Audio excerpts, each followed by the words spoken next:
সকলকে প্রথমেই শুভ সকাল।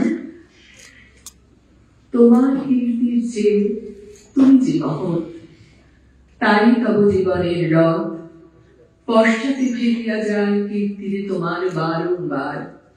তাই চিহ্ন তব গড়ে আছে, তুমি লেখা নাই। একজন মানুষ কীর্তিময় হয়ে ওঠেন তখনই যখন তিনি এক মহৎ হৃদয়ের অধিকারী হন এবং নিজেকে সমাজ উন্নয়নের ব্রতে নিয়োজিত করেন। ভারতরত্ন, ভারতীয় সংবিধানের প্রাণ পুরুষ ডক্টর ভীমরাও রামজি আম্বেদকর তেমনি এক মহৎ প্রাণ মানুষ।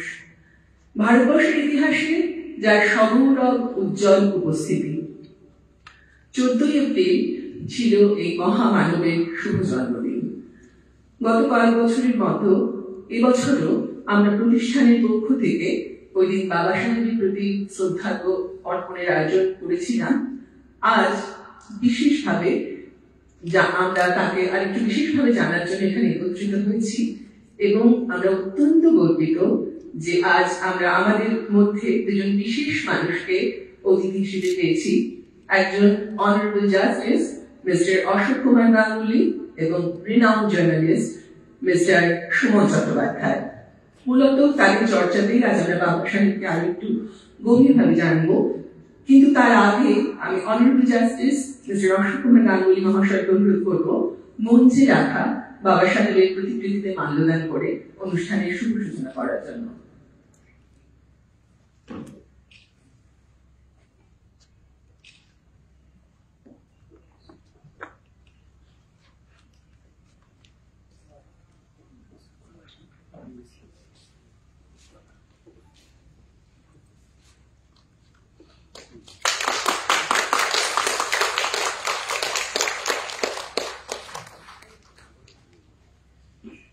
ধন্যবাদ মিস্টার গাঙ্গুলি।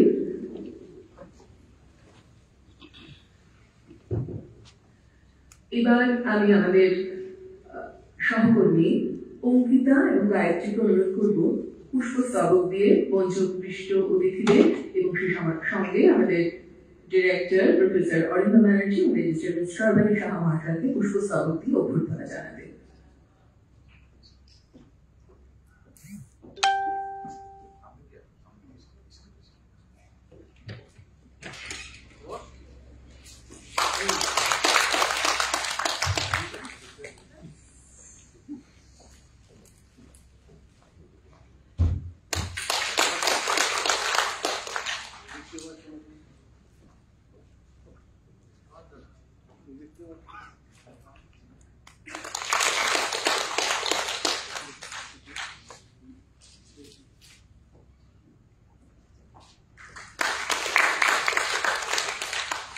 ধন্যবাদ গায়ত্রী এবং অঙ্কিতাকে।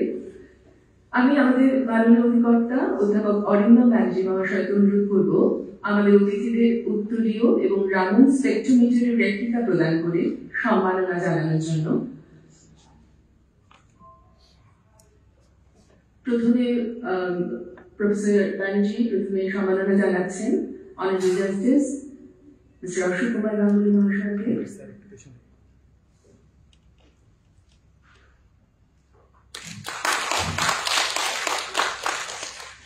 আমাদের এই বিজ্ঞান প্রতিষ্ঠানের প্রতিষ্ঠাতা ছিলেন ডক্টর মহেন্দ্রলাল সরকার। যিনি অত্যন্ত বাঙালিয়ানায় বিশ্বাসী ছিলেন এবং বাঙালিয়ানা মানেই আমরা জানি যে কোনো অনুষ্ঠানে মিষ্টি মুখ, তাই একটি মিষ্টির আয়োজন রয়েছে আমাদের অতিথিদের জন্য। এবার আমি প্রফেসর ব্যানার্জিকে অনুরোধ করবো আমাদের বিশেষ অতিথি মিস্টার সুমন চট্টোপাধ্যায়কে সম্মাননা জানানোর জন্য।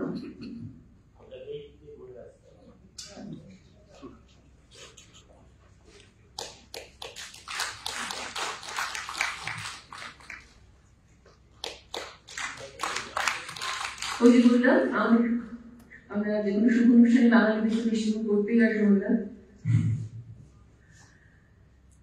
এবার আমাদের স্বাগত ভাষণ বলবেন আমাদের কমিটি মেম্বার মিস্টার সুজিত বিশ্বাস।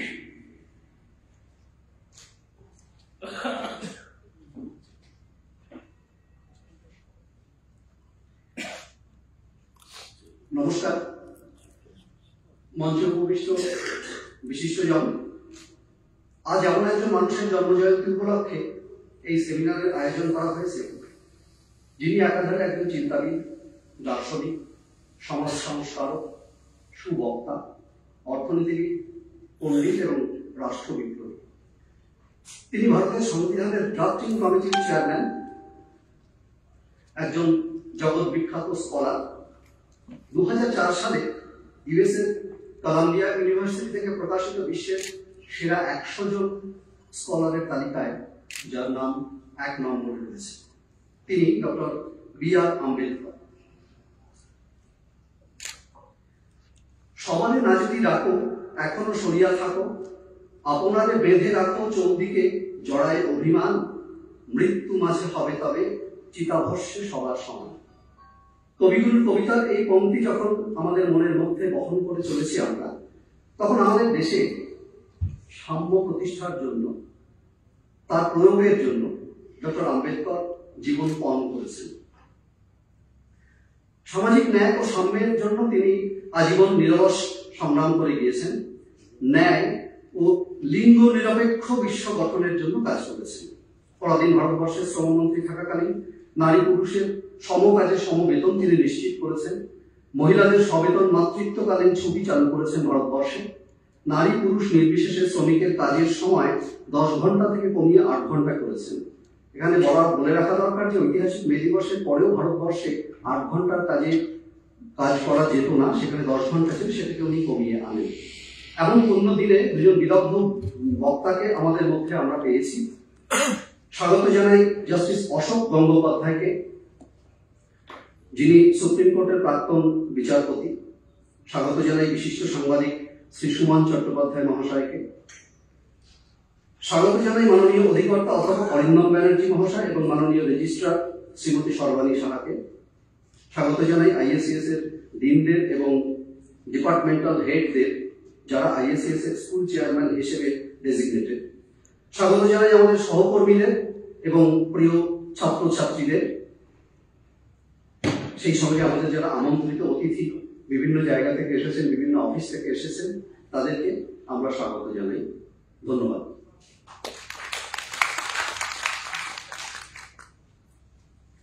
ধন্যবাদ সুবিধা। এবার আমি আমাদের মাননীয় অধিকর্তা অধ্যাপক অরিন্দম ব্যানার্জিকে উদ্বোধনী ভাষণের জন্য অনুরোধ করব।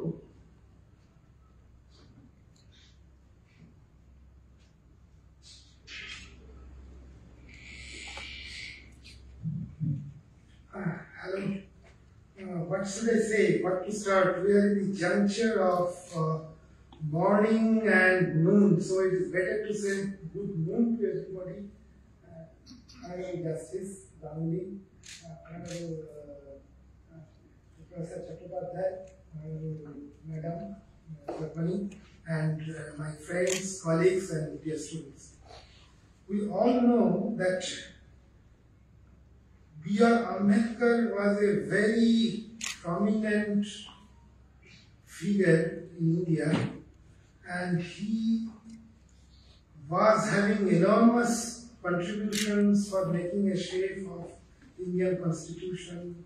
He was a very well-known political leader, eminent jurist, Buddhist activist, philosopher, anthropologist, historian, extremely good orator. He used to churn the audience with his gift of the gab. Excellent writer, economist, scholar, so on and so forth. While I was browsing his biodata, I am surprised to see that he has received 32 degrees.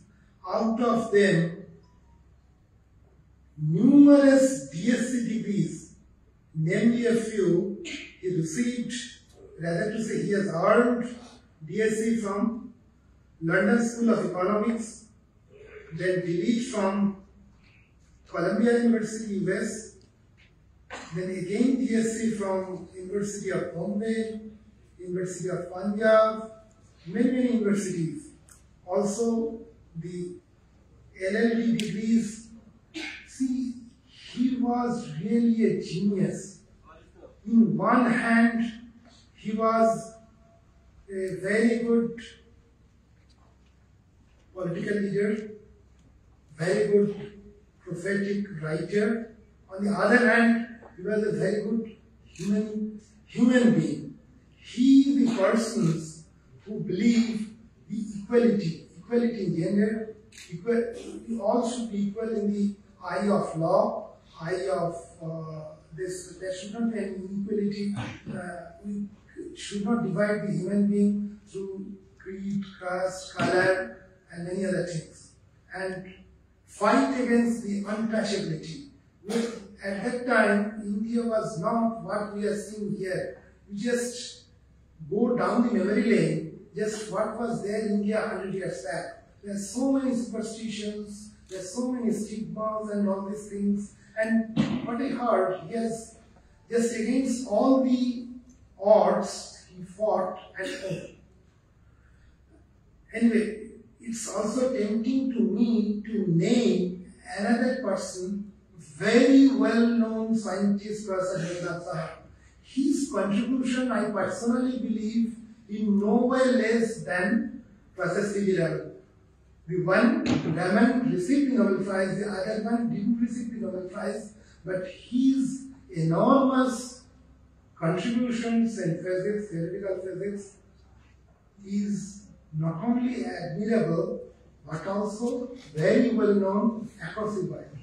Apart from that, he was also a part of social work. The building where we stand, it is because of Professor Meghnad Sahab. He was the architect. You don't know all people, the three institutions, I mean, our modern ISES and CGCRI, the Glass and Ceramic Research Institute, and the third one is SINP, Science Institute of Nuclear Physics.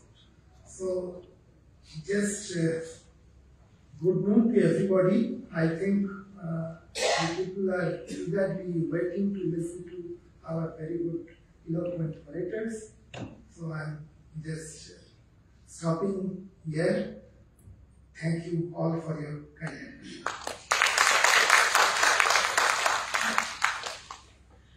Thank you so much, sir, for your speech.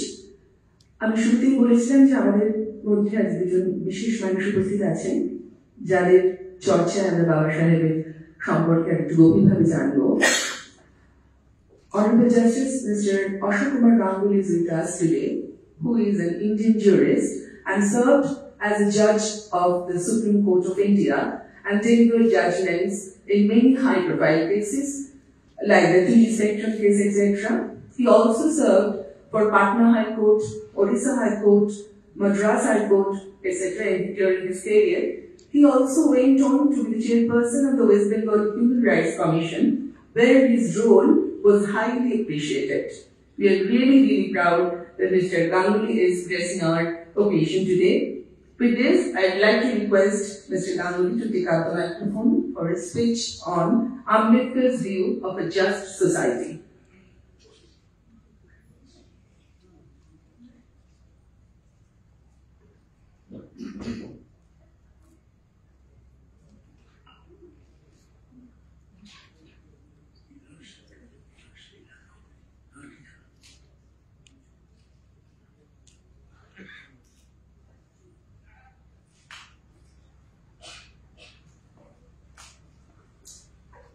The distinguished person sitting on the dais, the director of this institute, the registrar of this institute, my co-panelist and renowned journalist, Mr. Shumon Chatterjee, the distinguished person who is making the announcement, the members of the faculty of IACS, and my dear students. This is a great occasion in my life that I have been, and I feel greatly honored on being invited to Ambedkar Jayanti, celebrated by the Indian Association for the Cultivation of Science, founded in 1876 by Dr. Mahendralal Sarkar, a great reformer and pioneer in scientific study in the 19th century India. Professor A.S.N. Bose, the National Professor of Physics, was in the Practical Physics Department of this institute. The modern IACS campus started with Dr. Meghnad Shah as its director. It is while working in the laboratory of this institute that Professor C.V. Raman discovered the famous Raman effect, which later won him the Nobel Prize in Physics for the first time in Asia. I feel really humbled by the invitation of such an illustrious institution and to speak on the contribution of Dr. B.R. Ambedkar to our constitution and to the building up of a just society on constitutional principles both during and after our freedom struggle. Building a vibrant and unified India by infusing among our countrymen a sense of justice, fraternity and equality was the life ambition of Dr. Bhimrao Ramji Ambedkar, who was born on 14th April 1891, when our national freedom for independence was in a dormant stage. He was an Indian jurist, an economist, and a social thinker of very high order. After graduating from Elphinstone College in the University of Bombay, he read economics at Columbia University and in the famous London School of Economics, and was conferred doctoral degrees. He was also a barrister from Gray's Inn. In 1956, he was converted to Buddhism. At a special ceremony in Nagpur in October 1956, Dr. Ambedkar took, which according to him was the most important step in his life, when he, along with about 3 lakh supporters, embraced Buddhism.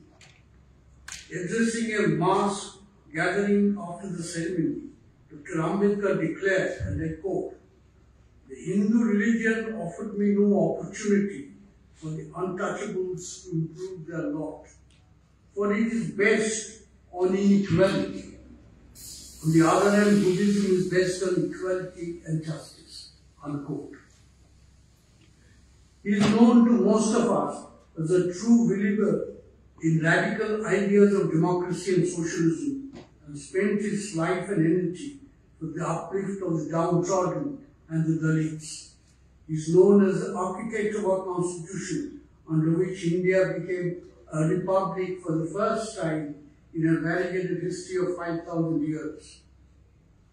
When he was elected the chairman of the drafting committee of the Constitution, he commented the remarkable candor by saying, and I quote, "I had not the remotest idea that I would be called upon to undertake more responsible functions.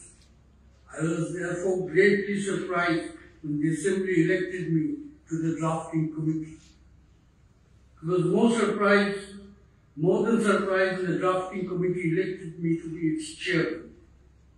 It goes without saying that Dr. Ambedkar carried this formidable task of drafting the Constitution admirably during the entire sitting of the Constituent Assembly by maintaining a fair balance and objectivity, even though personally he was a strong critic of the Congress Party and its policies.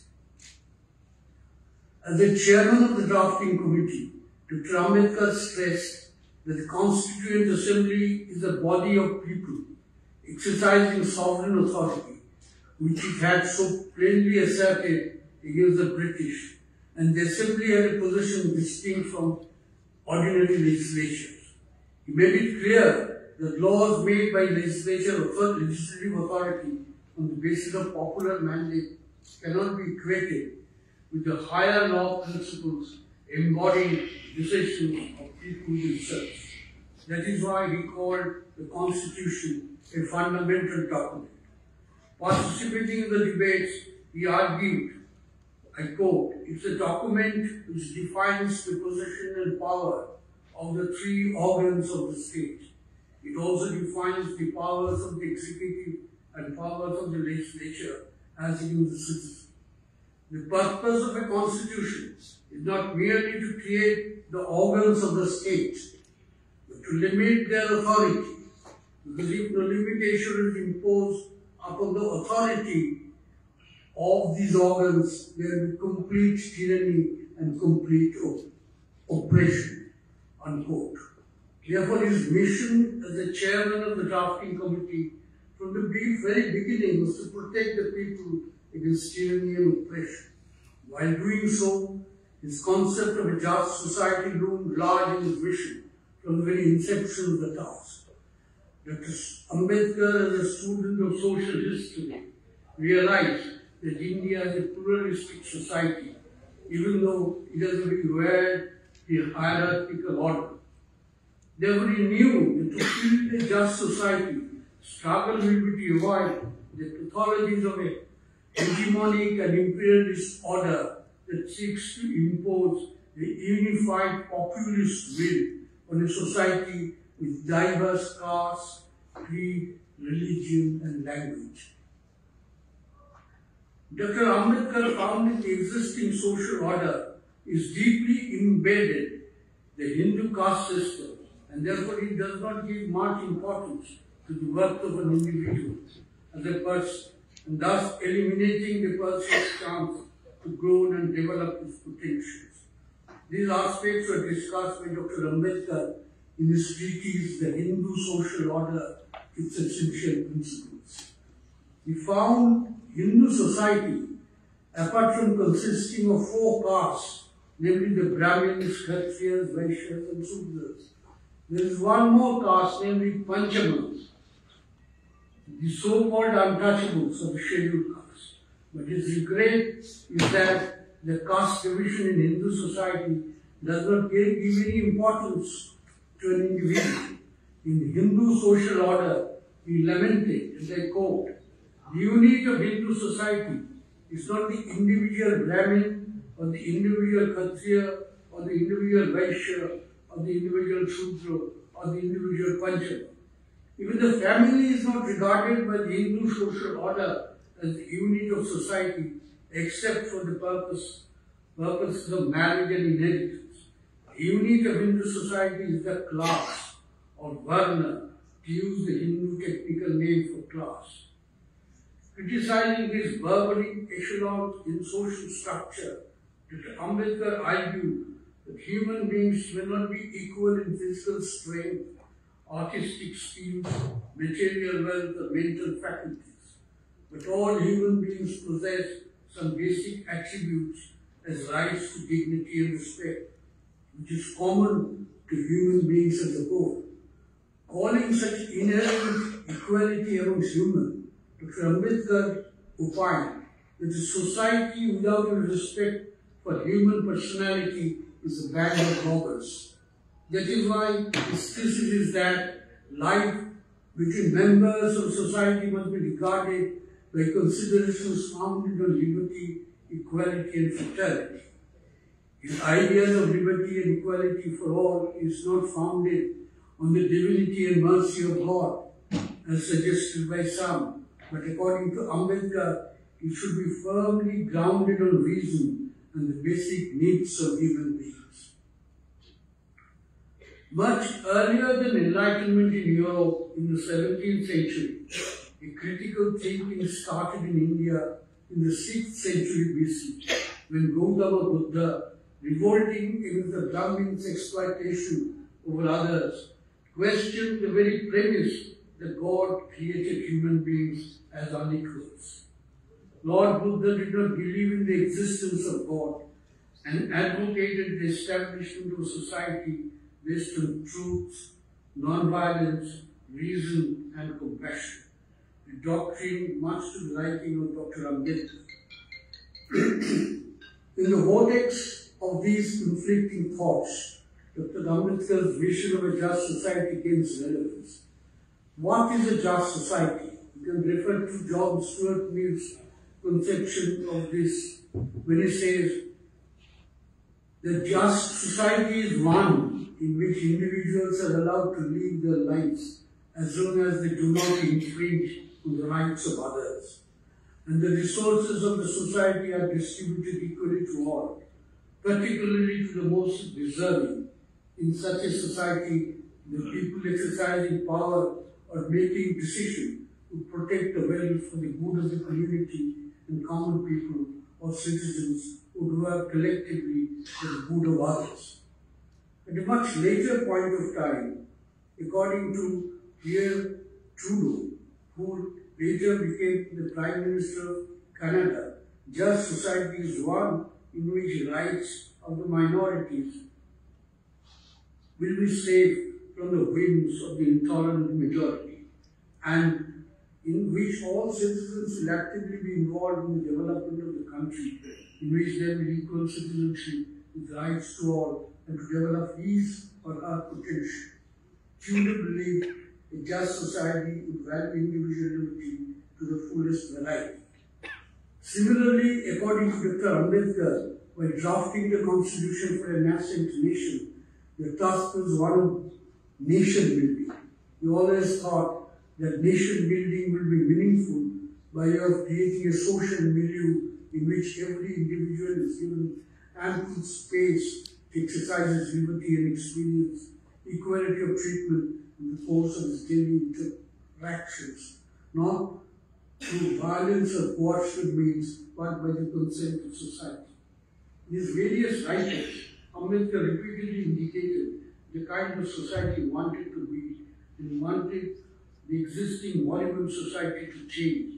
He clearly indicated, and I quote, the first is that individual is an end in itself, and that the aim and object of society is the growth of the individual and the development of his personality. Society is not about the individual, and if the individual has to subordinate himself to society, it is because such subordination is for the betterment and only to the extent necessary for societal benefit. The second essential is that the terms of associated life between members of the society must be regarded on considerations founded on liberty, equality, and fraternity. Unquote.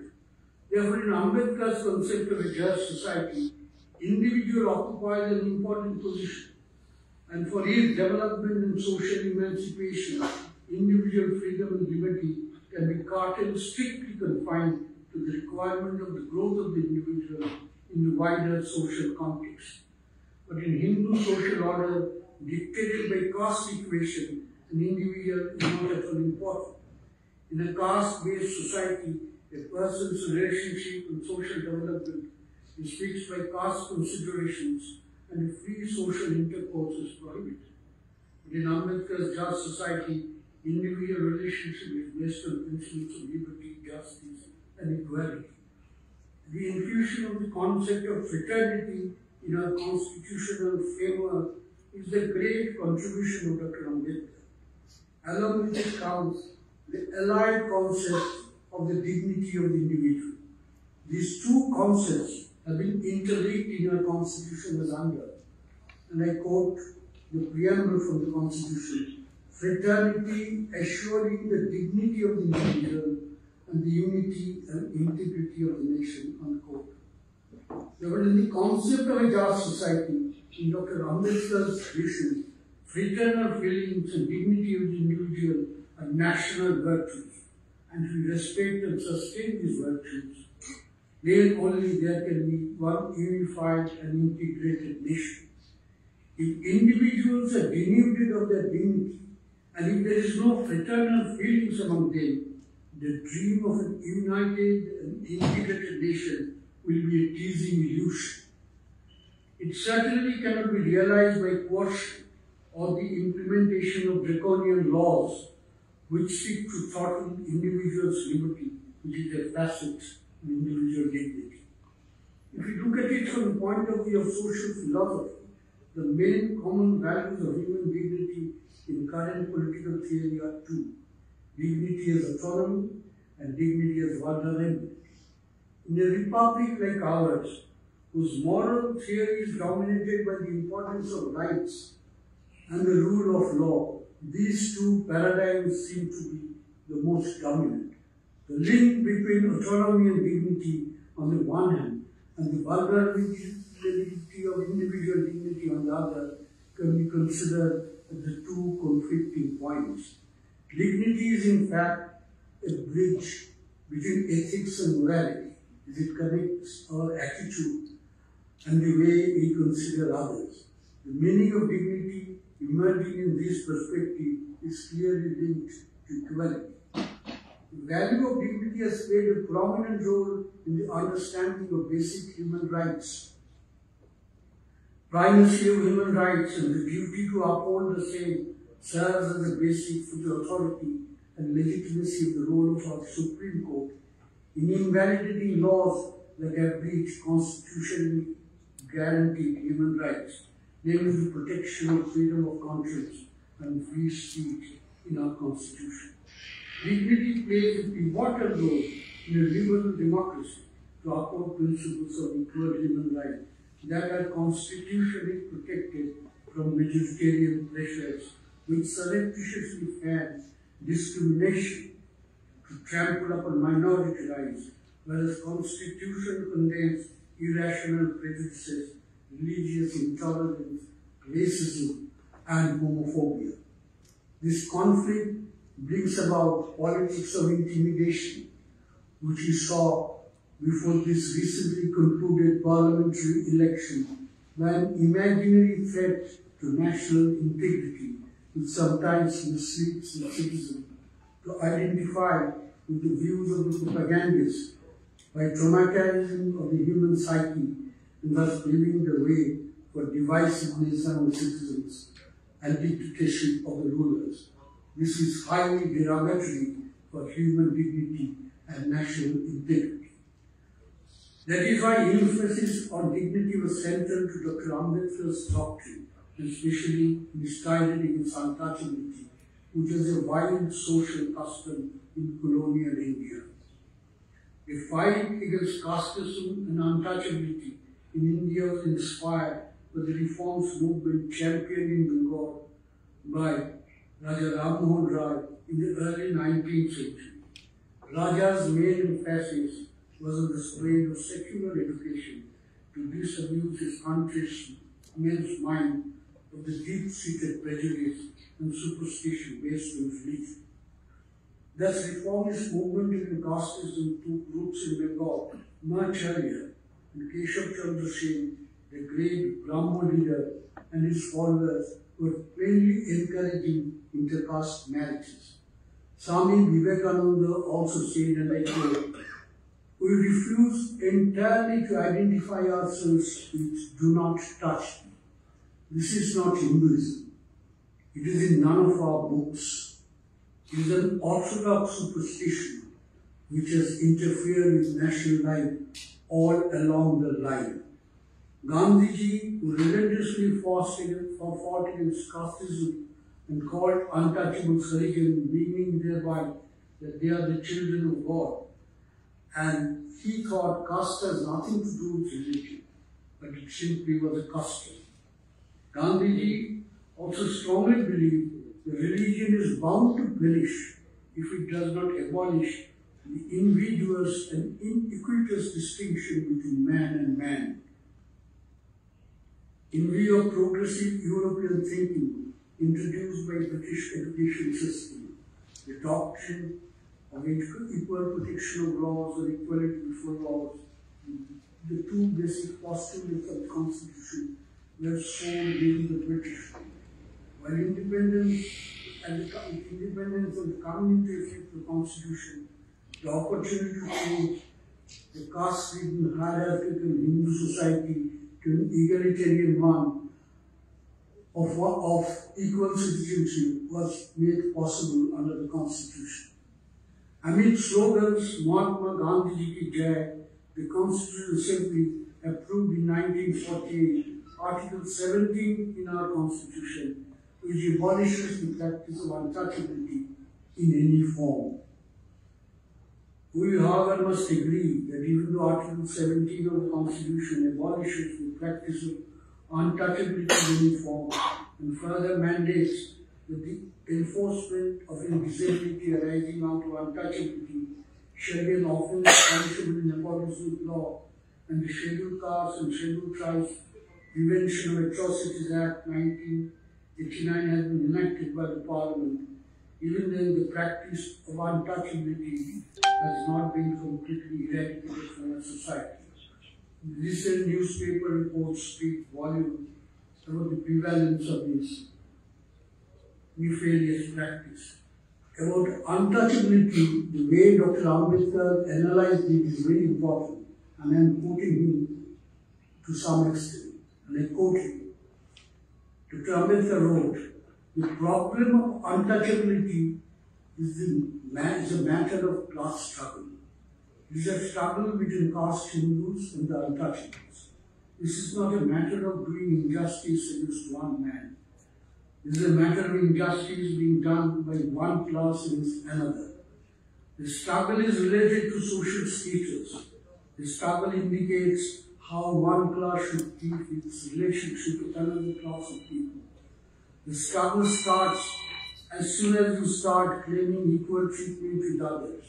Had it not been so, there would have been no struggle over simple reasons like serving chapatis, wearing good quality clothes, putting on sacred tray, fetching water in a metal pot, sitting the bridegroom on the back of a horse, etc. In these cases, you spend your own money. Why do the high caste Hindus get irritated? The reason for their anger is simple. Your behaving on a par with them insults them. Your status in their eyes is low. You are impure.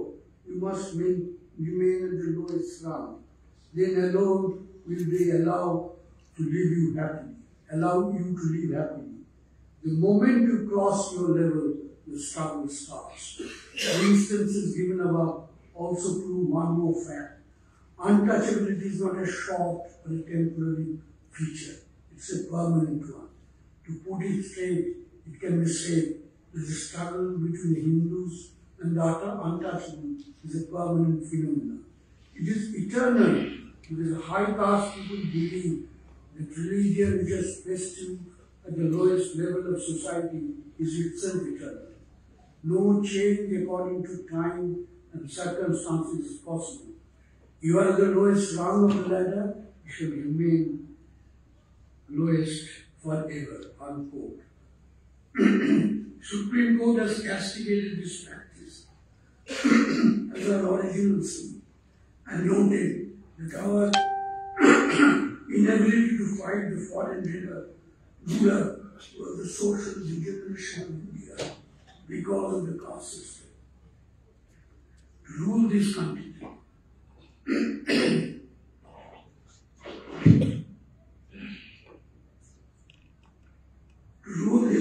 it was not necessary to divide the people. The caste system conveyed the message. Divided we are, come and rule us. The lower the caste, the poorer are its members. That the Ambedkar also realized that the question of untouchability is essentially associated with economic dependence of the masses under British rule. We believe no sooner the majority of the people can come out of the economic dependence, the social stigma of untouchability is bound to disappear. That is why participating in Constituent Assembly debates, Dr. Ambedkar started criticizing Nehru's objective resolution on which was drafted our preamble to the Constitution. He said that a democratic republic aspiring to do social, economic and political justice cannot achieve this goal without a society being structured as a socialist one. He openly expressed dissent by saying, "I do not understand how it could be possible for any future government which believes in doing justice socially, economically, and politically unless the economy is a socialist economy." Dr. Ambedkar's outburst against social injustice, coupled with his insistence on economic equality, building the constitution for the nation, made him strongly feel that the newly drafted constitution would be permeated with the idea of constitutional morality. That explained why in his speech in the Constituent Assembly delivered on 4th November 1948, he was first to invoke the concept of constitutional morality when he quoted at great length the radical thinker and the great British historian George Grote. Mr. Ambedkar's reliance on Grote's thesis was inevitable, as he was very much worried that our constitution was trying to create a democratic fabric in our society when society was wholly averse to democratic spirit in its application to a social life. Therefore, he felt that the heart of this effort should be to safeguard two moral virtues. First is self-restraint of the highest order, and the second is a deep-seated respect for cultural pluralism, which the Constitution was to usher in. Dr. Ambedkar summed up this conflict very aptly when he said, and I quote, "Constitutional morality is not a natural sentiment. It has to be cultivated. We must realize that our people have yet to learn it. Democracy in India is only a top dressing on an Indian soil, which is essentially undemocratic." Unquote. Even after the Constitution came into existence, Dr. Ambedkar's fight to create a just society continued in his effort to pilot the Hindu Code Bill, which had a checkered history. In 1941, the government of India appointed the Hindu Law Committee with Mr. B.N. Rao as the chairman, and that committee recommended the codification of Hindu law in gradual phases. But eventually the draft was allowed to lapse in view of opposition from Orthodox Hindus. However, after this committee was reappointed, it took extensive evidence and the bill was introduced in the old Central Assembly in 1947, just before the partition, leading to such an upheaval that it had to be shelved again. After independence, Prime Minister Nehru felt that codifying Hindu personal law should be the first priority of the government and revived the second Rao Committee's draft code and placed it under the stewardship of Dr. Ambedkar, India's first law minister. Pandit Nehru's commitment to the codification of the bill was firm, but finding strong opposition to the same, even from his own party and from members of the Hindu Mahasabha, Pandit Nehru summed up the controversy very lucidly by saying, and I quote Pandit Nehru, "Thus the Hindu Code Bill, which has given rise to so much argument, became a symbol of conflict between progress and reaction in the social domain. I do not refer to any particular clause of the bill, but rather to the spirit underlying the bill. This was the spirit of liberation, of freeing our people, more especially our women folks, from outward customs and shackles and bounds." Mr. N.C. Chatterjee, then a leader of Hindu Mahasabha, opposed the bill very strongly. In views of such opposition to the bill, both from within and outside the Congress party, Nehru in September 1951 dropped the same, citing shortness of time as the reason to pass the same. The dropping of the bill was the primary reason for Dr. Ambedkar to resign from the cabinet. Ultimately, the Hindu Code Bill was passed during 1951 and 1956 in phases. With a cursory look at the reforms suggested in the Hindu Code, people show that the proposed reforms by addressing ill effects of compulsory endogamy, absence of absolute right to property for women, indissolubility of marriage for women, and the ever-present threat of polygamy for women, sought to unhinge the practices that symbolizes Brahminical patriarchy. The bitter opposition to the bill came from the righteous faction in Congress, notably from Dr. Rajendra Prasad, Hindu Mahasabha, and religious leaders, on the ground that they are upsetting Brahminical superiority in our society. Explaining the reasons for his resignation, Dr. Ambedkar explained the mental torture he suffered seeing the bill being opposed even by Congress party, and he saw the bill as the greatest reform measure passed by the Parliament. Explaining his resignation, Dr. Ambedkar wrote, and I quote, "To have equality between class and class, between sex and sex, which is the soul of Hindu society, untouched, and to go on passing legislation relating to economic problems is to make a fuss of our constitution and to build a palace on dung heap. This is the significance attached to the code." Though Dr. Ambedkar criticized Nehru on several occasions, both shared the same dream of justice. Much after Dr. Ambedkar's death, when Nehru was asked in 1958 by the French writer André Malraux what has been his greatest difficulty since independence, the Hindu replied, and I quote, "Creating a just society by just means," unquote. When Dr. Ambedkar died in 1956, Nehru remembered him as a symbol of revolt against all inclusive features in Hindu society, and went on to say that he will be remembered also for the great interest he took and the trouble he took over the question of Hindu law reform. I am happy that he saw the reform in a large measure carried out, perhaps not in the form of the monumental code that he had himself drafted, but in separate pieces.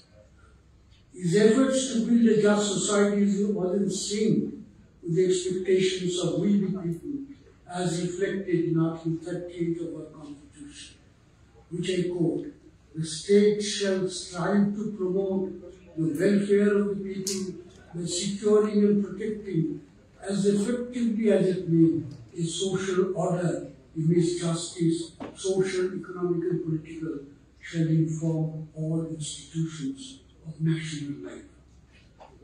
Now there is a lot of confusion amongst us about what is meant by the words "we the people," the first three words in our Constitution, as in the similar to American Constitution. To my mind, the words "we the people" is not a statistical entity. Rather, it is a political community of principles which takes the form of moral persons. These moral principles are not just rules hammered out as political principles. That Ambedkar, as the architect of the Constitution, thought, and rightly so, the Constitution articulates the nucleus of commitments, the principles around which the identity of political community develops as a moral person. Cherishing this version of Constitution, Dr. Ambedkar made a lifelong effort to build a just society. The just society of his dream is still a distant field. But you must remember that each generation will have to fight. Then alone it will survive to be passed on to the next. Such a fight has to be incessant and relentless. We have seen one such fight in the recently concluded parliamentary election with the common people of this country against heavy odds. And such fight thwarted the attempt of the ruling dispensation to convert India into a Hindu Rashtra. This is a significant step to the building of a just society in our country, as this is a common man's fight to protect constitutional values. I hope and pray that such fights will go on, and the august members of this audience present here will take a leading role in that fight. Long live the fight for the Constitution. Long live the dream of Dr. Ambedkar. Now I thank you for your courtesy and presence. Thank you very much.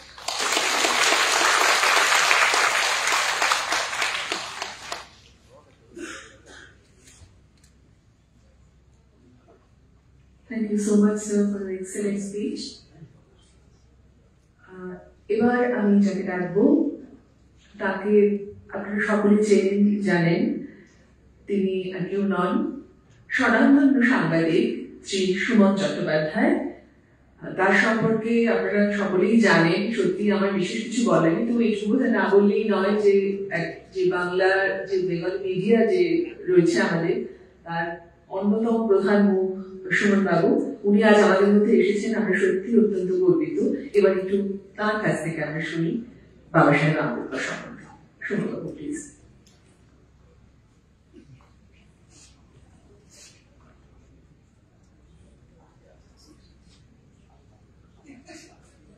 নমস্কার। মঞ্চে উপবিষ্ট শ্রদ্ধেয় ব্যক্তিগণ এবং এখানে উপস্থিত শ্রোতৃমণ্ডলী, শুরুতেই আমি একটু ধন্দে আছি। এই অনুষ্ঠানে আসার জন্য আমাকে যখন আমন্ত্রণ জানানো হয়েছিল, আমি জিজ্ঞেস করেছিলাম কি ভাষায় বলতে হবে, বাংলা না ইংরেজি। তো আমাকে বলা হয়েছিল বাংলাতে। তা অশোকদার বক্তৃতা শোনার পর আমার মনে হল যে আপনারা কি শুনতে চান, বাংলায় না ইংরেজি?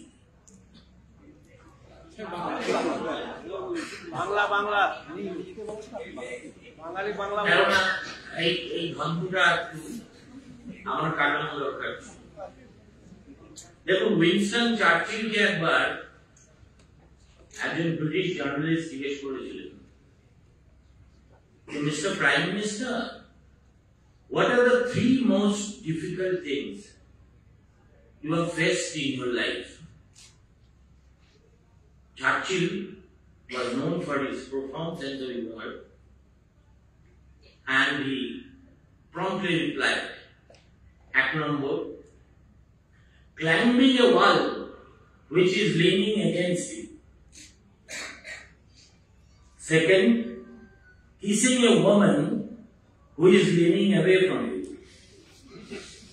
And third, speaking to an audience who is more learned than you. I want to add a 4th rider here. Sheta hobe speaking to an audience which is hungry. So please bear with me. আমি justice গাঙ্গুলির মতো এত গুছিয়ে জিনিসটা বলতে পারবো না। আমি আমার নিজস্ব যা কিছু চিন্তা ভাবনা ইতিহাসের ছাত্র হিসেবে এবং প্রায় 4.5 দশক ধরে অল্লগ্রাহিতা করে আমার যা মনে হয়েছে এবং এখনো মনে হয়, আমি সেটাই আপনাদের সঙ্গে বাঁটোয়ারা করে নিতে চাই। আমার মূল্যায়ন আমারই, তার সঙ্গে আপনাদের একমত হতে হবে এমন কোনো কথা নেই। এবং গণতন্ত্রের মূল কথাটাই হলো we must agree to disagree. সেই জিনিসটাই ভারতবর্ষ থেকে উঠে যাচ্ছে। আমাদের অসহিষ্ণুতা এখন এমন একটা বিন্দুতে পৌঁছেছে যে আপনি একটা কথা বললেই আপনাকে দেখে দেওয়া হবে কোনো না কোনো দলের দালাল।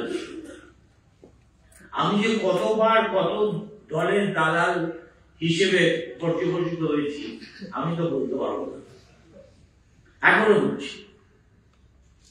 সে যাই হোক, দেখুন আমি জন্মেছি জওহরলাল নেহরুর ভারতে 1957 অবশ্য তিনি যখন চলে গেছেন তখন আমার বয়স খুব কম। বড় হয়েছি, লেখাপড়া শিখেছি ইন্দিরা গান্ধীর ভারতবর্ষে। প্রেসিডেন্সি কলেজে ছাত্রাবস্থায় এদেশে জরুরি অবস্থা জারি হতে দেখেছি, মানুষের তীব্রতা দেখেছি, কিছু কিছু মানুষের সাহসও দেখেছি। এবং আমি যে সব পেশা ছেড়ে সাংবাদিকতায় এসেছিলাম এবং বাংলা সাংবাদিকতা করব বলেই মনস্থ করেছিলাম, তার একটা কারণ ছিল এমার্জেন্সি। এমার্জেন্সিতেই ভারতবাসী প্রথম উপলব্ধি করেছিল যে সংবিধান বলে একটা বস্তু আছে এবং সেই সংবিধানে নাগরিক হিসেবে আমাদের এমন কিছু অধিকার দেওয়া আছে যেগুলো কেড়ে নেওয়া হলে মনুষ্য জীবনই একটা পশুর জীবনে পরিণত হয়। তার মধ্যে সবচেয়ে গুরুত্বপূর্ণ ছিল মত প্রকাশের স্বাধীনতা। অবশ্য একথা আমি বলতে পারবো না যে তখন ভারতবর্ষের মিডিয়ার রোল খুব একটা চ্যারিটেবল ছিল। অনেক পরে লালকৃষ্ণ আডবাণীকে যখন এ নিয়ে জিজ্ঞেস করা হয়েছিল, তিনি বলেছিলেন যে when the media was asked to bend, they crawled. একটু বেঁকে দাঁড়াতে বলেছিল, হামাগুড়ি দিতে শুরু করেছে। আর এখন তো মিডিয়া শুধু হামাগুড়ি দেয়। তো তখন আমরা ছেলেবেলা থেকে এই বি.আর. আম্বেদকর নামক কোন ব্যক্তির নামটুকু উচ্চারিত হতে শুরু হয়েছিল। স্কুলে দিবস বলতে ছিল গান্ধী জয়ন্তী, রবীন্দ্র জয়ন্তী, নেতাজি জয়ন্তী, স্বাধীনতা দিবস, এমনকি চাচা নেহরুর জন্মদিন। এই লোকটাকে আমি সেইভাবে আমার স্মৃতিতে নেই, শৈশবে বা কৈশোরে, এমনকি কলেজেও যখন পড়ি, যে একে নিয়ে ভারতবর্ষে খুব আলোচনা হচ্ছে। আর আজকে আম্বেদকরকে নিয়ে যা হয় সেটা দেখে আমার ওই নজরুলের একটা গানের কলির কথা মনে পড়ে যায়। সেটা হলো, জীবনে যারে তুমি দাওনি মালা, মরণে কেন তারে দিতে এলে ফুল। B.R.. Ambedkar died in 1956. Died pretty young, at the age of 65 only. And Indian state conferred Bharat Ratna on him in 1990. 56 সালে বিগত হওয়া এইরকম একজন মানুষকে ভারতবর্ষ সবচেয়ে বড় সিভিক সম্মান দিয়েছিল 1990 সালে। তাও কংগ্রেস জমানা চলে যাওয়ার পর অল্প সময়ের জন্য বিশ্বনাথ প্রতাপ সিং দেশের প্রধানমন্ত্রী হয়েছিলেন। সেই সময় থেকেই Ambedkar started becoming an icon. তারপরে আমি তখন দিল্লিতে আনন্দবাজার পত্রিকার হয়ে কাজ করি। অনেক ধুমধাম করে সেই প্রথম সেন্ট্রাল হলে পার্লামেন্টে আম্বেদকরের ছবি উন্মোচন। আমরা স্বাধীন হয়েছি 1947 সালের 15ই আগস্ট। তার বছর 3 পরে আমাদের কনস্টিটিউশন পেয়েছি 1990 সালের আগে, এবং আমরা খুব বুক বাজিয়ে বলে থাকি সংবিধানের স্রষ্টা হচ্ছেন বি.আর. আম্বেদকর। অথচ সংবিধানের যেটা সবচেয়ে বড় সৌধ সংসদ, সেখানে তার একটি ছবি টাঙানোর প্রয়োজনও কেউ তার আগে মনে করে। এটা কেন হয়েছে?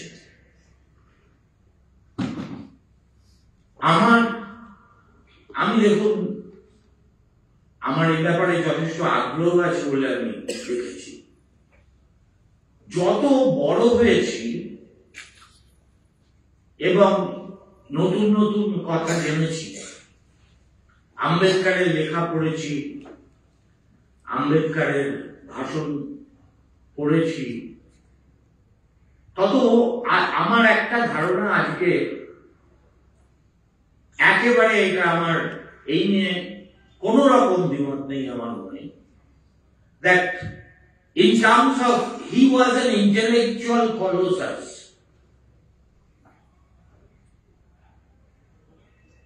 যার ধারে কাছে তার তদানীন্তন সময়ে ভারতবর্ষে কেউ ছিল না। আমি যখন এই কথাটা বলছি তখন খুব সচেতন ভাবে বলছি। নেহরুও নন, গান্ধীজিও নন। আমার মনে হয় যে ভারতীয় আমাদের যে রাজনীতির পরম্পরা,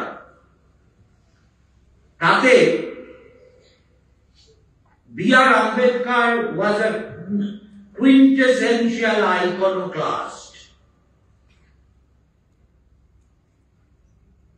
আমি মানি না কখনো আইন, আমি ভরা করি ভরা দেবী, আমি টর্পেডো, আমি ভীম ভাসমান আইন। Ambedkar was a non-conformist to the core. He stood for his ideas knowing that he will be defeated. আর ভারতের রাজনীতির সবচেয়ে দুজন যদি ট্র্যাজিক নায়ক থাকেন, তাহলে একজন সুভাষচন্দ্র বোস, মহাত্মা গান্ধী প্যাঁচ পায়তারার সঙ্গে যুঝে উঠতে না পেরে দেশান্তরী হতে বাধ্য হয়েছিল, আর দ্বিতীয় জন হচ্ছেন বি.আর. আম্বেদকর। আম্বেদকরকে নেহরু মন্ত্রিসভায় নেওয়ার কথা বলেছিলেন গান্ধীজি। নেহরু চেতনা বোধে আম্বেদকরের নাম ছিল না। জানি না পরবর্তীকালে অনেক পরে জগজীবন রামের স্ত্রী, তিনি একটি তত্ত্ব তার আত্মজীবনীতে দিয়েছিলেন। তিনি বলেছিলেন যে আম্বেদকর নাকি জগজীবন রামকে রিকোয়েস্ট করেছিলেন যে গান্ধীজির কানে তার হয়ে দুটো ভালো কথা পৌঁছে দিতে। আমি এটা বিশ্বাস করি না, এটা আম্বেদকরের চরিত্রের সঙ্গে যায় না। কাউকে ধরে করে বলে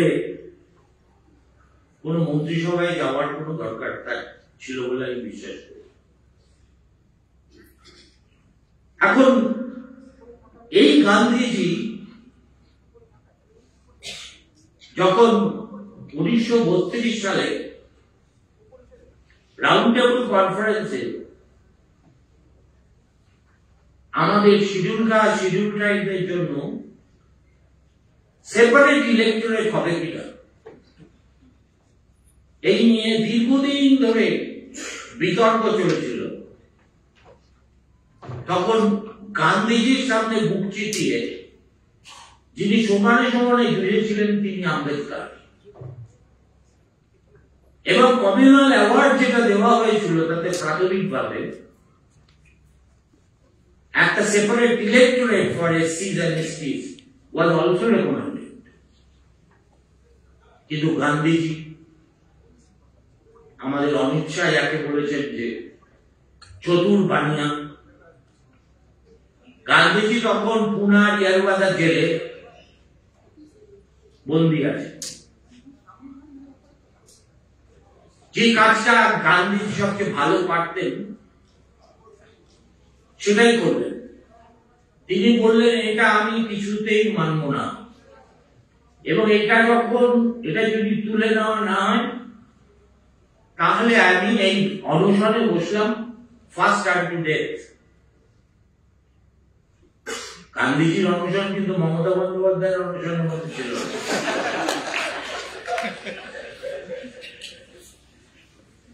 অনশন মানে অনশন। এবং তার শরীর যখন খারাপ হচ্ছে,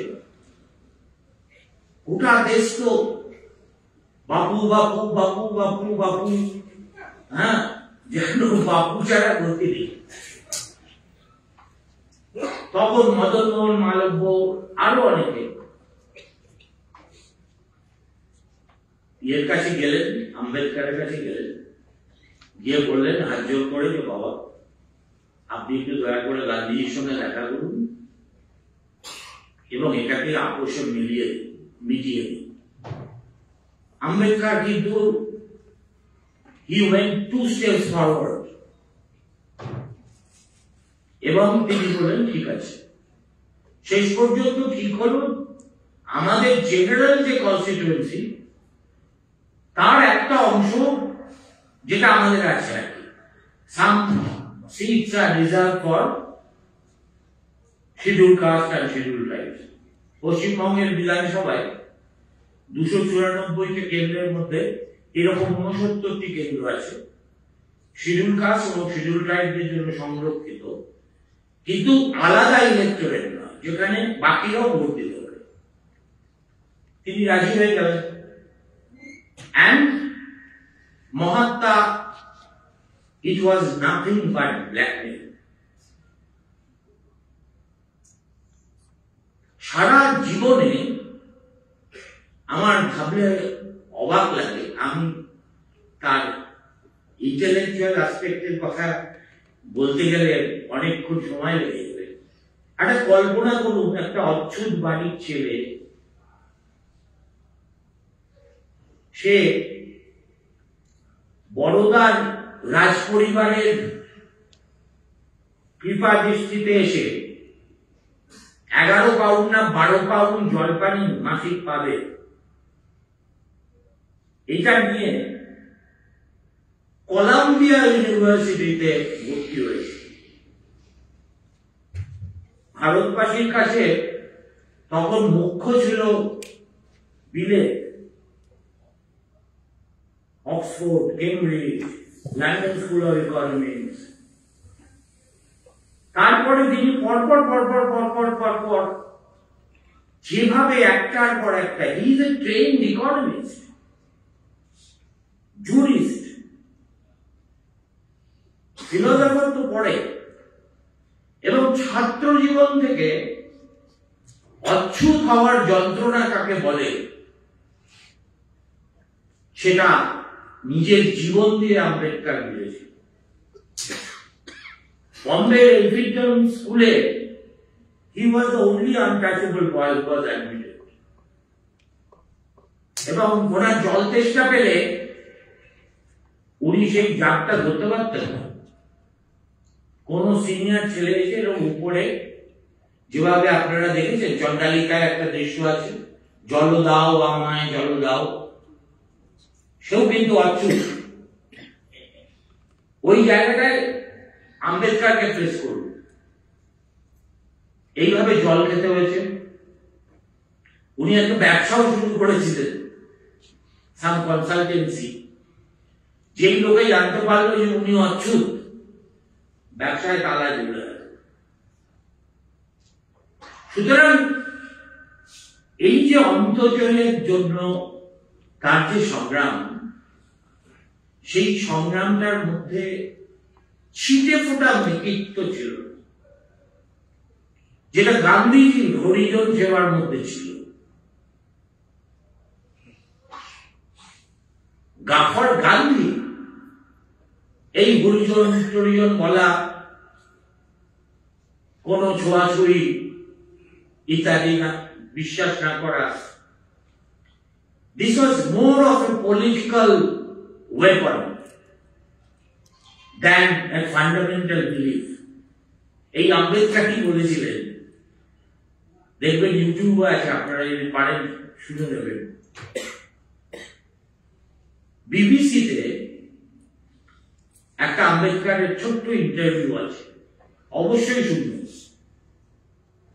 তাতে তিনি গান্ধীজিকে মানে প্রায় সুব্রত মুখার্জির লেভেলে নামিয়ে এনেছে।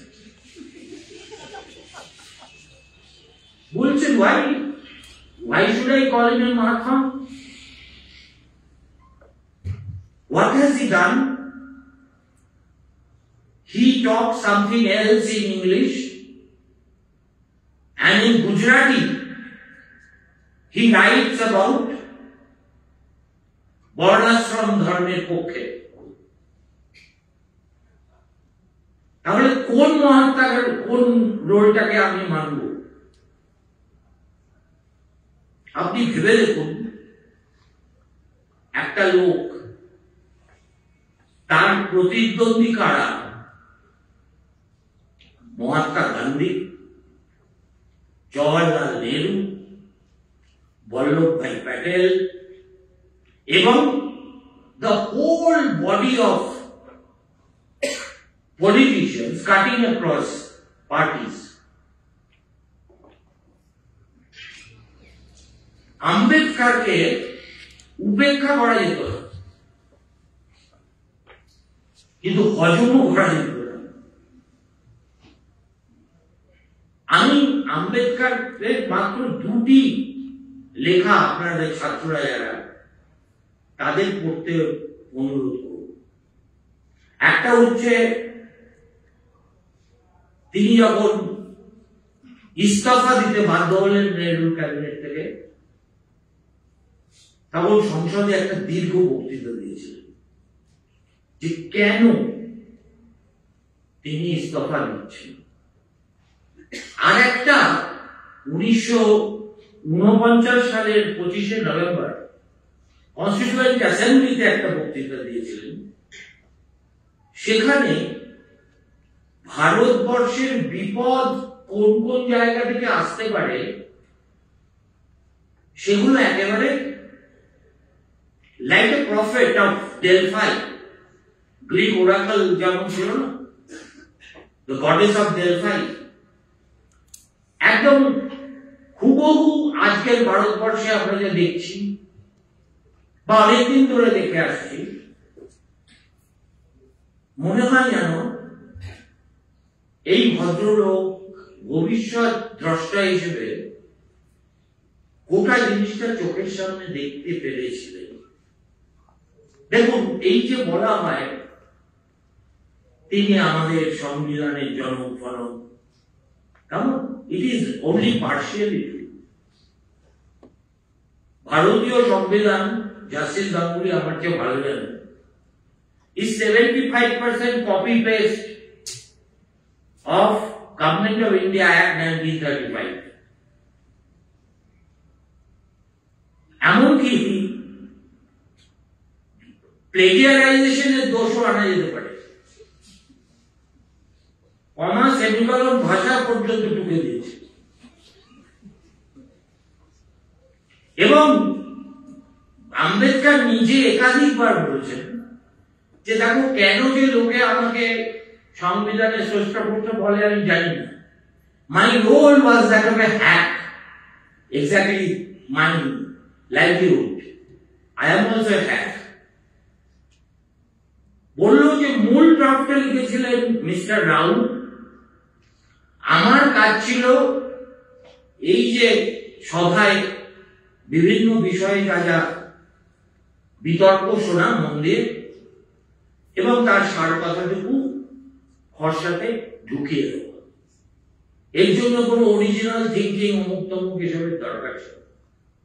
এবং সংবিধান গৃহীত হওয়ার অব্যবহিত পরে আম্বেদকর বুঝেছিলেন যে এটা একটা অশ্বডিম্ব প্রকার। আমরা প্রসব করেছে। যে উদ্দেশ্য নিয়ে আমরা করেছিলাম সেটা হবেই। তিনি সংসদে দাঁড়িয়ে বিদায়ী ভাষণে বলছেন যে আমার ভাবতে খুব লজ্জা লাগে, আমি ভারতীয় সংবিধানে ব্যাকওয়ার্ড ক্লাস, মানে এখন যাদেরকে বলে ওবিসি, তাদের জন্য কিছু করে উঠতে পারিনি। শিডিউল কাস্ট, শিডিউল ট্রাইবদের জন্য যেটুকু করেছি সেটা ওই কাগজে কলমেই লেখা আছে। আমার কাছে রোজ দিল্লি এবং সংলগ্ন এলাকা থেকে এই অন্তর্জ শ্রেণীর মানুষেরা আসেন, এসে বলেন এখনো তাদের কি উপর কি ধরনের সামাজিক নির্যাতন চলছে। এখনো গ্রামের কুয়োতে তারা জল খেতে পারেন না, পুলিশ তারা গেলে থানায় কোনো রিপোর্ট নিতে অস্বীকার করে। এবং সংসদের বাইরে একটা শিডিউল কাস্ট কনফারেন্সে আম্বেদকর এই নিয়ে তার ক্ষোভ ব্যক্ত করেছিল। কোন একজন বিরোধী দলের সদস্য সর্দার প্যাটেলকে প্রশ্ন করেছিল যে আচ্ছা, আপনার আইনমন্ত্রী তিনি এই ধরনের মন্তব্য করেছেন। সর্দার প্যাটেল বলেছিলেন ননসেন্স, বলেই তিনি সমস্ত বিভাগকে একটা গোপন সার্কুলার পাঠিয়ে জানতে চেয়েছিলেন যে কোন বিভাগে কতজন শিডিউল কাস্ট চাকরি পেয়েছে। আম্বেদকর নিজেই বলছেন most of the department said nil nil nil nil নীল।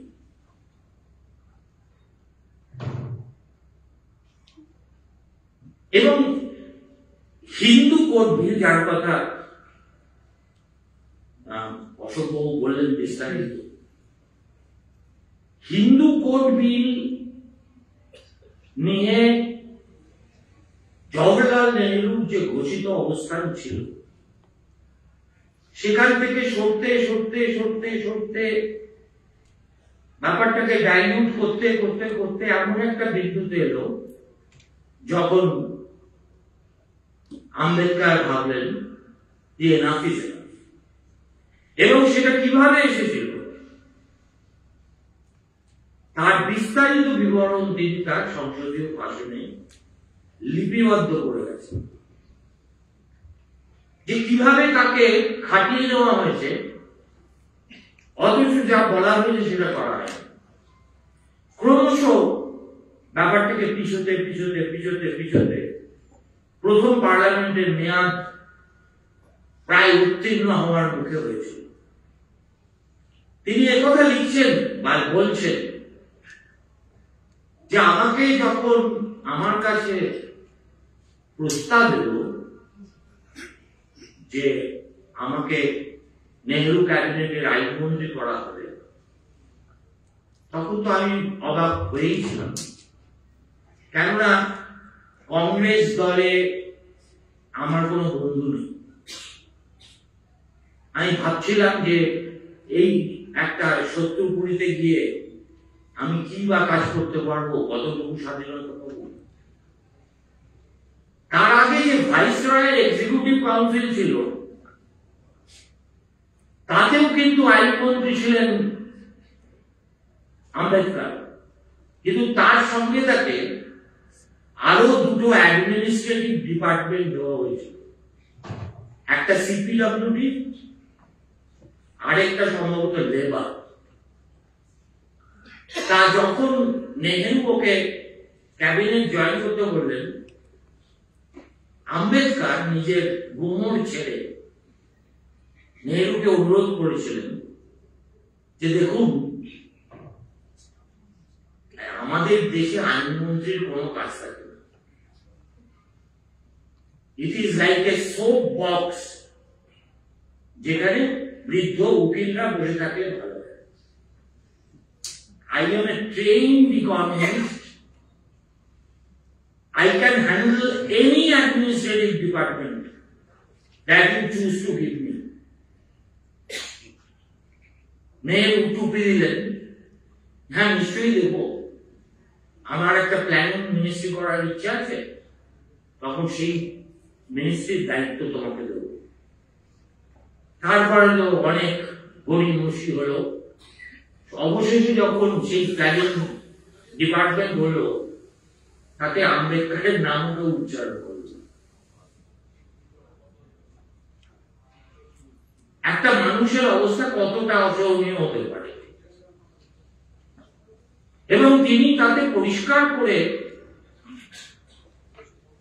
নেহরুর সঙ্গে তার বিরোধের জায়গাগুলোকে পরিষ্কার করে দিয়েছেন।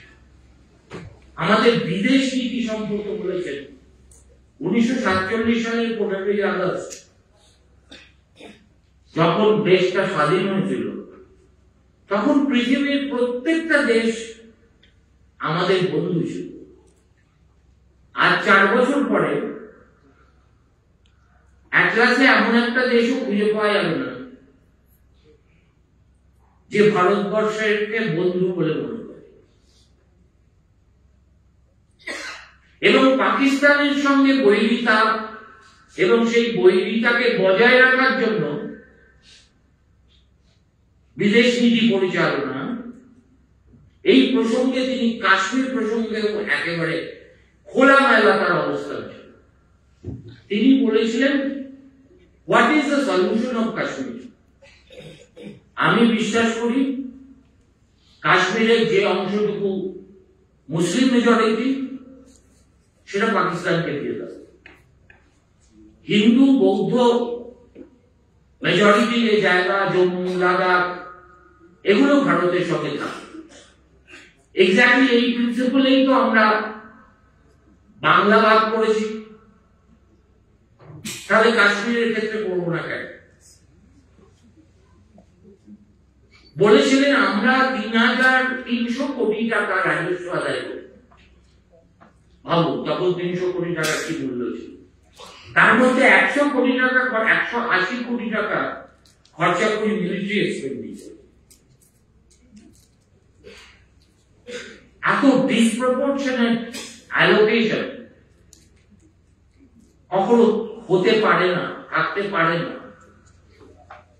সমস্ত টাকা এই আর্মির পিছনে চলে যাচ্ছে বলে সাধারণ মানুষের আজকের এই দুরবস্থা। এবং তিনি বলেছেন, যে কারণে আমি আম্বেদকরের খুব পছন্দ করি, তিনি বলেছেন যে জওহরলাল নেহরু অনাবশ্যক, আবার বলছি অনাবশ্যক ভাবে কিভাবে মুসলিমদের রক্ষা করা যায় সেই দুর্ভাবনায় কালাতিপাত করতেন। এবং সেটা তো আমরা জানি, মেজরিটি কমিউনালিজম আর মাইনরিটি কমিউনালিজমের মধ্যে প্রকারভেদ নেহরু বিবাহ করেছিলেন। তত্ত্বগতভাবে কিন্তু নেহরুর মতবাদের সঙ্গে আম্বেদকরের কোন পার্থক্য ছিল না। তিনিও বিশ্বাস করতেন যে যে কোনো দেশে মাইনরিটি শুড বি প্রোটেক্টেড। কিন্তু মাইনরিটি কারা? তিনি বলছেন যত আমরা, আমাদের প্রাইম মিনিস্টার যতটা নিবিষ্ট মনে মুসলিমদের নিরাপত্তা সুরক্ষার কথা ভাবেন, ইস্ট পাকিস্তানে আমাদের ভাই বোনদের জন্য তার আদৌ কোনো চিন্তা আছে কি?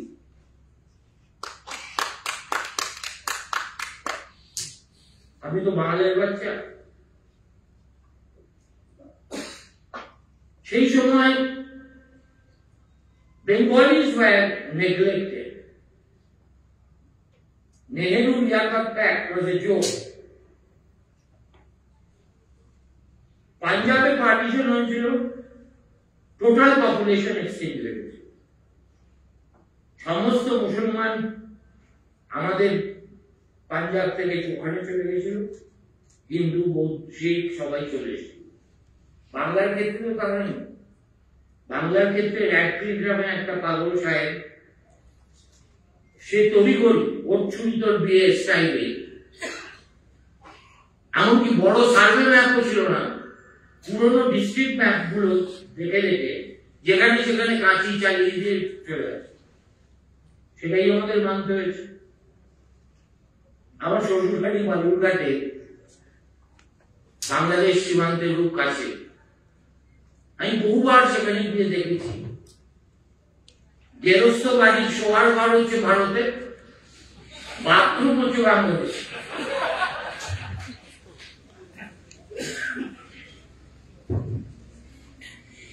সুতরাং যদি আমাকে বলেন সাম আপ করতে, তাহলে আমি বলবো যে এই দুটো রেজিগনেশন স্পিচ আর 1949 সালের 25শে নভেম্বর দেওয়া স্পিচ, এই স্পিচটা থেকে দু চারটে কথা বলে আমি আমার বক্তব্য শেষ করছি, আর আপনাদের অত্যাচার করব।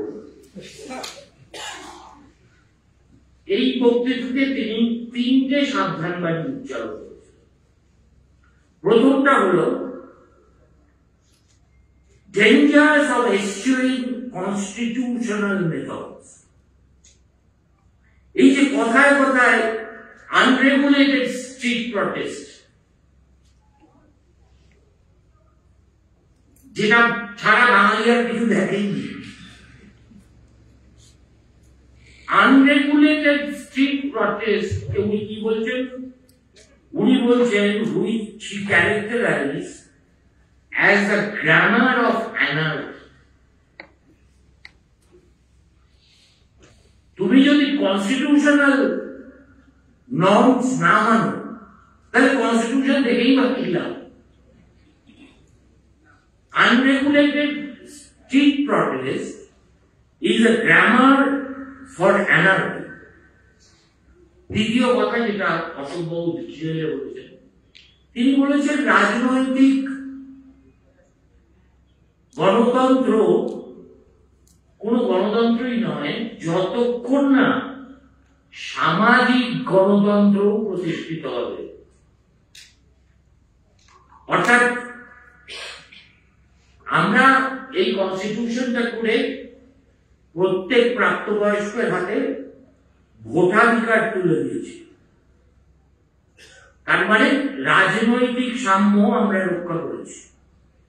কিন্তু on the social plane, we have in India a society based on the principle of graded inequality, which means elevation for some and degradation for others. On the economic plane, we have a society in which there are some who have immense wealth as against many who live in abject poverty. If this disjunction between political rights and social disprivilege persisted, those who suffer from inequality will blow up the structure of political democracy, which this assembly has so laboriously built up. আজকে স্বাধীনতার কি জানো? অমৃত মহোৎসব নাকি? অমৃত মহোৎসব যদি কোথাও পালিত হয়ে থাকে তাহলে মুকেশ আম্বানির বাড়িতে হবে।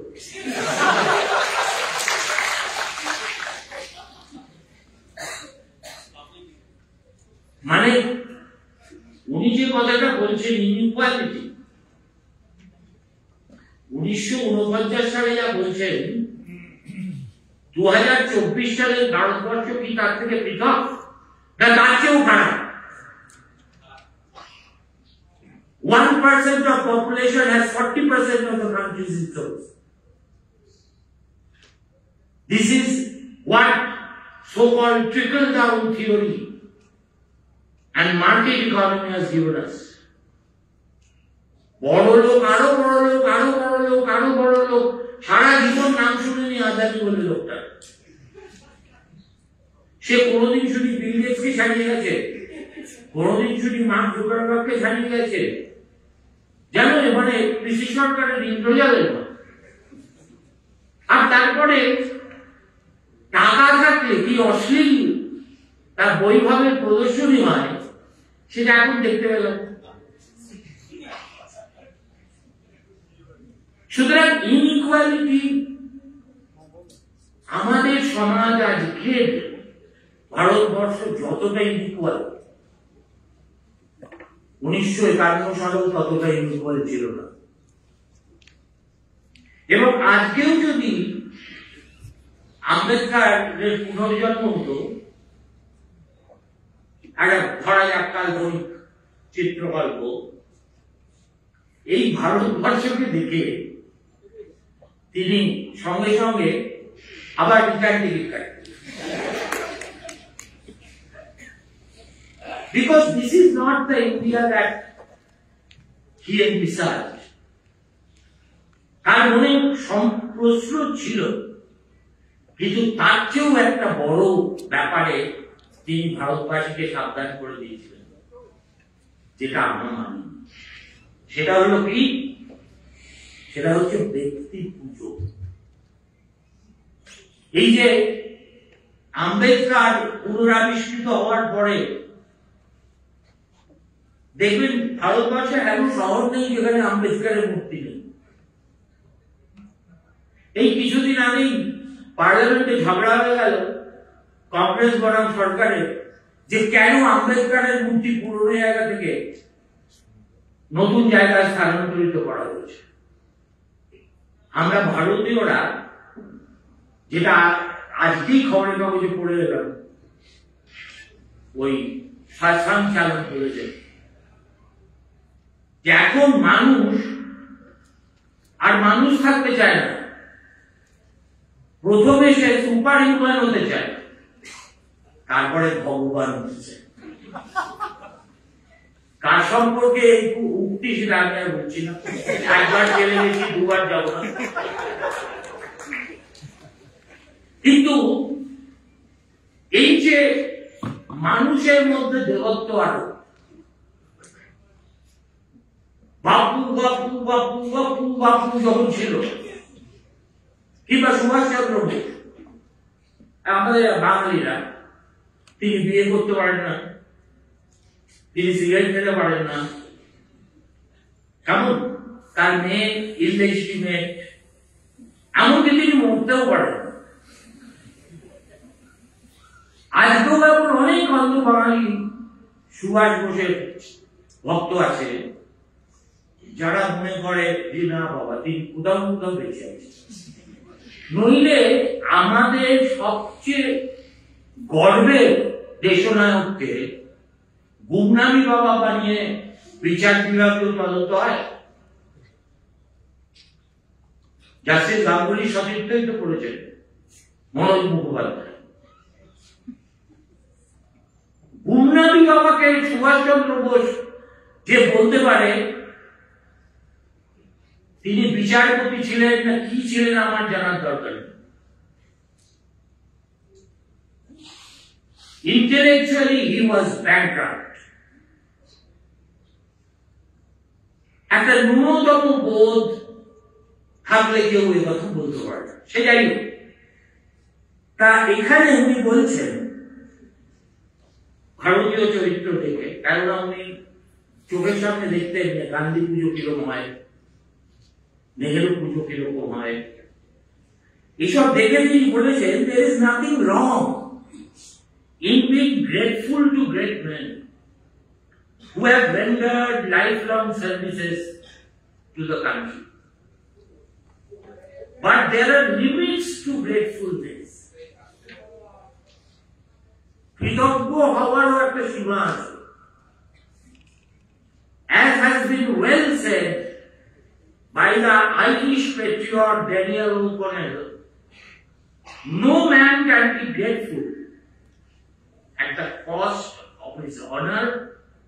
No women can be grateful at the cost of her chastity, and no nation can be grateful at the cost of its liberty.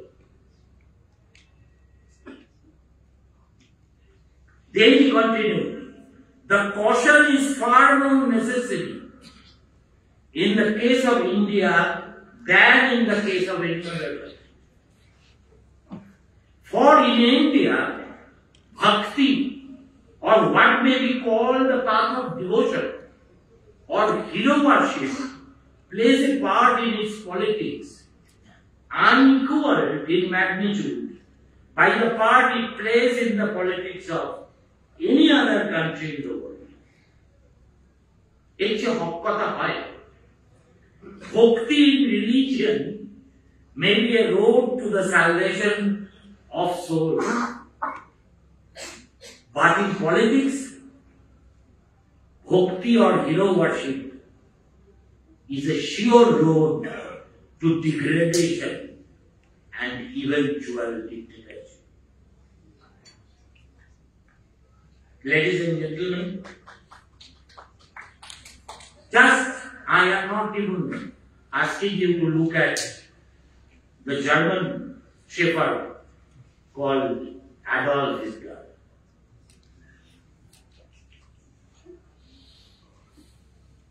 এই যে নেহরু, ইনি একটা মডার্ন রিভিউতে ন্যাকামি করে লেখা লিখেছিলেন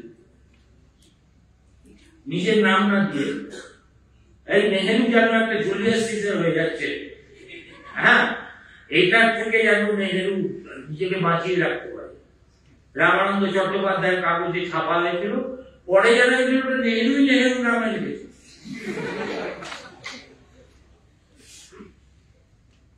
আমরা তো আর কিছু পারি কি? আমরা ব্যক্তির মধ্যে দেবত্ব আরোপ না করতে পারলে এবং সেই একটা কাল্ট বিল্ড আপ করতে না পারলে আমাদের রাতে ঘুম হয়। ইন্দিরা গান্ধীর পরে আরো একটা উদাহরণ আছে, সেটাও খুব বিপজ্জনক উদাহরণ বলে আমি যাচ্ছি, কিন্তু আপনাদের সকলকে অসংখ্য ধন্যবাদ জানাচ্ছি। এত মন দিয়ে পুরো হল ঠাসা, কেননা আমার না ছোটবেলা থেকে আমি হচ্ছি ইতিহাসের ছাত্র। ওই ইতিহাসে পাতিহাস, ভূগোলেতে গোল, অঙ্কেতে 5 পেয়ে হয়েছি পাগল। আমার হচ্ছে একেবারে ফোবিয়া আছে বিজ্ঞান আর অঙ্ক সম্বন্ধে। আমি সেই জন্য বিজ্ঞানীদের থেকে সসংগ্রাম দূরত্ব বজায়, কিন্তু আমার মনটা বৈজ্ঞানিক যতটা পারা যায় ক্লিনিক্যালি করার চেষ্টা করি। আমি যখন প্রথম আনন্দবাজারে জয়েন করেছিলাম, আমাকে বাঁশ দেওয়ার জন্য তৎকালীন চিফ রিপোর্টার আমার ফার্স্ট অ্যাসাইনমেন্ট দিয়েছিল রাঁচিতে সায়েন্স কংগ্রেস। আমি বললাম, দাদা আমি ইতিহাসের ছাত্র, আমাকে বিজ্ঞান কংগ্রেস কভার করতে বলছেন। তিনি বেজার মুখ করে বললেন, যা বলা হয়েছে তাই করতে হবে। চলে গেলাম। ট্রেনে আমার সহযাত্রী আরেকজন সহকর্মী ছিল, যাকে আমি বাংলা ভাষায় বিজ্ঞান লেখক হিসেবে রামেন্দ্র সুন্দর ত্রিবেদীর উপরে উস্তাদ দেব। তার নাম অধিক্য। আমি সেই পথিক ছিলাম যে পথ হারিয়েছিলাম, আর ও সেই পথিক ছিল যে আমাকে পথ দেখিয়েছিল। ভালো থাকবেন, নমস্কার।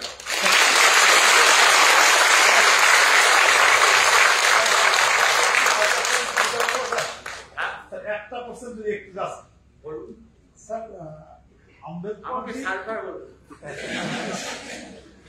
আম্বেদকরজি, বাবা সাহেব আম্বেদকর লড়াই করছিল তার এক্সিস্টেন্স বুঝিয়ে রাখার, আর মানে ধরে রাখার পরবর্তী এক্সিস্টেন্সের জন্য লড়াই করছিল, তার বিরুদ্ধে যেটা অন্যায় অবিচার তার জন্য করছিল, সমাজের জন্য, সমাজের দলিত, অবহেলিত, অস্পৃশ্য, অচ্ছুত জনজাতির আরা দুজন যেটা করছিল সেটা প্রতিহত করার জন্য, তাহলে প্রকৃত মহাত্মা আর পাওয়া উচিত এইটা যদি একটু আলোচনা। দেখুন, আমি কাউকে মহাত্মা বলতে পারি না, আমি একটু ইরেভারেন্ট লোক আছি। হ্যাঁ, আমি না চট করে কারুকে মহাত্মা এই যেমন আমাদের এসব বললে আপনারা ঠিক পারবেন, কিন্তু আমার অনেক প্রশ্ন আছে ফান্ডামেন্টাল। আচ্ছা, জীবনানন্দ কবিতা লেখেন, শক্তি চট্টোপাধ্যায় কবিতা লেখেন, রবীন্দ্রনাথ কবি গুরু কেন হয়ে গেল? তিনি কি কবিতা, কেন তাকে আমি কবি গুরু বলব? এখানেও একটা ভক্তের নিঃশর্ত নিবেদন আছে, গুরুদেব গুরুদেব গুরুদেব বলে আমরাও রবীন্দ্রনাথকে প্রায় মহাত্মা গান্ধী বানিয়ে ফেলেছি। জব্বা পরিয়ে তার এরকম গেট, পিছনে হাত দিয়ে তিনি দাঁড়িয়ে আছেন, সেই রকম একটা ঈশ্বরের মূর্তি বানিয়ে আমরা আরাধনা করছি। নেতাজি সুভাষ চন্দ্রকে শ্যামবাজারে ঘোড়ার উপর চলে গিয়েছিল।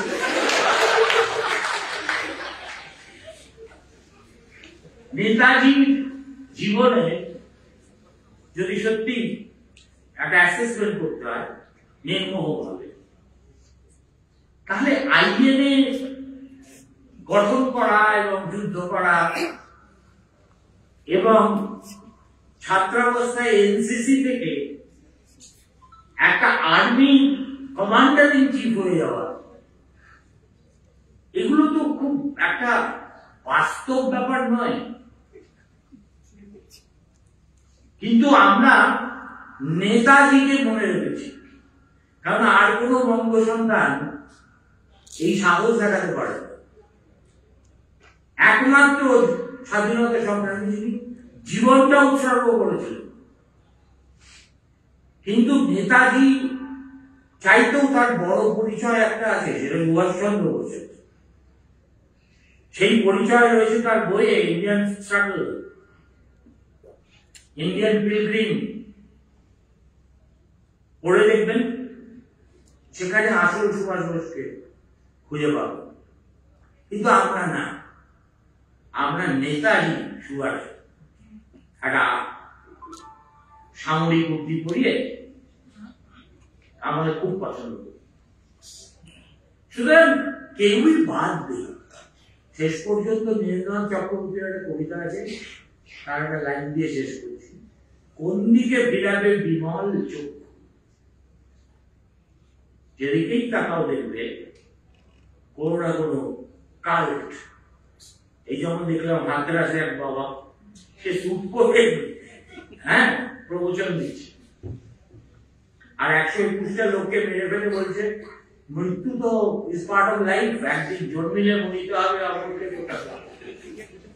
আবার দেখুন 6 মাস পরে ওই লোকটার ওখানে আবার হাজার হাজার মানুষ ভিড় করেছে। ভক্তি মানুষকে দুর্বল করে, ভক্তি মানুষের চিন্তা শক্তিকে আচ্ছন্ন করে। ভক্তি আর বিজ্ঞান, আমি এরকম জানি বহু লোক আছেন বিজ্ঞানী, যশস্বী বিজ্ঞানী, ঈশ্বরে বিশ্বাস করে। ডক্টর মনির ভৌমিকের সঙ্গে আমার খুব সম্পর্ক ভালো ছিল। উনি আমাকে বলতেন, আচ্ছা রবীন্দ্রনাথ তো লিখেছিলেন, আমায় নইলে ত্রিভুবনেশ্বর তোমার প্রেম হতো যে নিচ্ছে। এইটাকে এক্সপ্লেন করতে হতো আমাকে ওরা কাছে। মানে অনেক বিজ্ঞানী আছেন যারা বিশ্বাস করেন এসবে, কিন্তু আপনারাও বিদায় করেন। আপনারা দয়া করে আর যাই হন, বিজ্ঞানী হন, ভক্ত হবেন।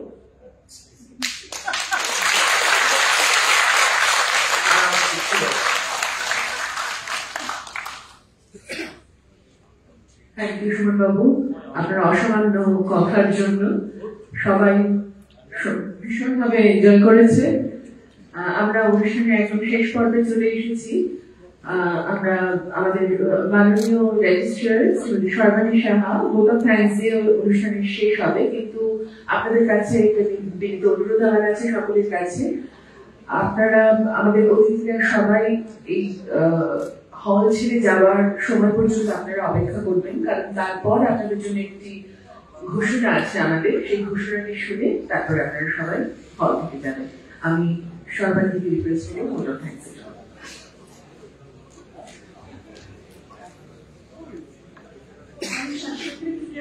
Start by saying thank you, because the most difficult task you have given to speak after two of these stalwart speakers.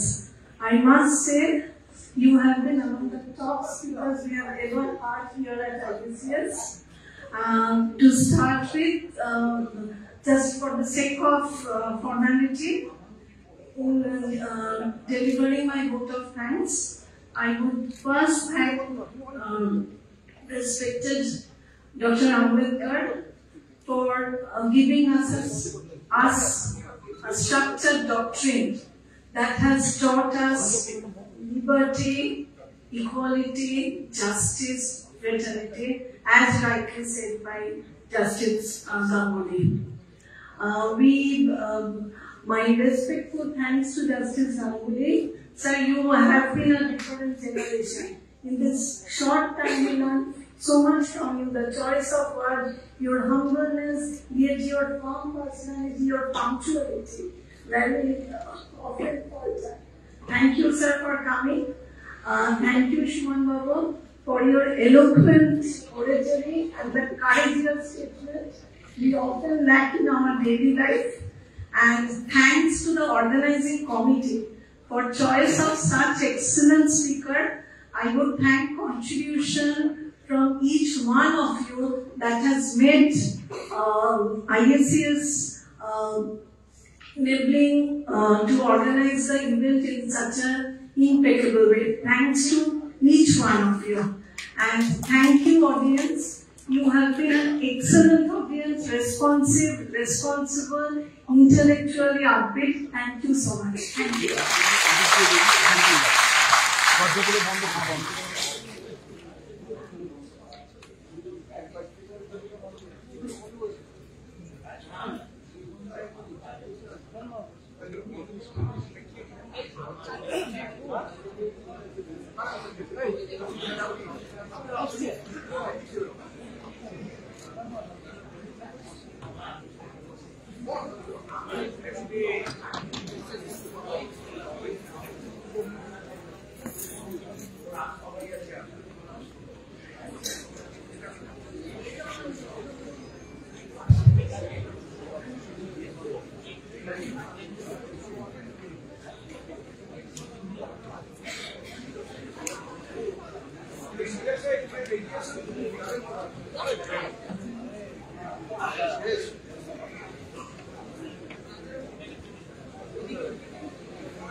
ঠিক আছে, কে যাবে? হ্যাঁ, যাবো।